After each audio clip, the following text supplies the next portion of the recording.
ചക്ക തീർന്നാലും ഒട്ടുമിക്ക എല്ലാവരുടെ വീട്ടിലും ബാലൻസ് വരുന്നത് ഈ ഒരു ചക്കക്കുരുവാണ്.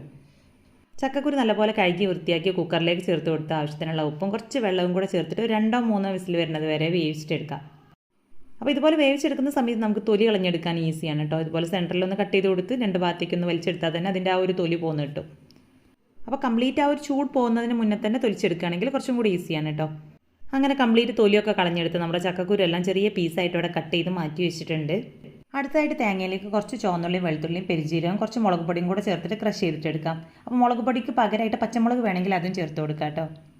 അങ്ങനെ ചൂടായ പാനിലേക്ക് കുറച്ച് ഓയിൽ ചേർത്ത് കൊടുത്ത് കടുകിട്ട് പൊട്ടിച്ചെടുത്തതിന് ശേഷം ചെറുതായിട്ട് അരിഞ്ഞെടുത്തിട്ടുള്ള കുറച്ച് ചുവന്നുള്ളി കൂടെ ചേർത്ത് ഒന്ന് വഴറ്റിയെടുത്ത് നേരത്തെ അരിഞ്ഞ് മാറ്റി വെച്ചിട്ടുള്ള നമ്മുടെ ചക്കക്കുരുത്തിലേക്ക് ചേർത്ത് കൊടുക്കാം.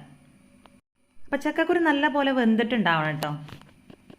ഇനി ആവശ്യത്തിനുള്ള ഉപ്പും കളറിനായിട്ട് കുറച്ച് മഞ്ഞൾപ്പൊടിയും കൂടെ ചേർത്ത് ജസ്റ്റ് ഒന്ന് മിക്സ് ചെയ്തെടുത്തതിന് ശേഷം കുറച്ചുകൂടെ മുളക് പൊടി ഇതിലേക്ക് ചേർത്ത് കൊടുക്കാം.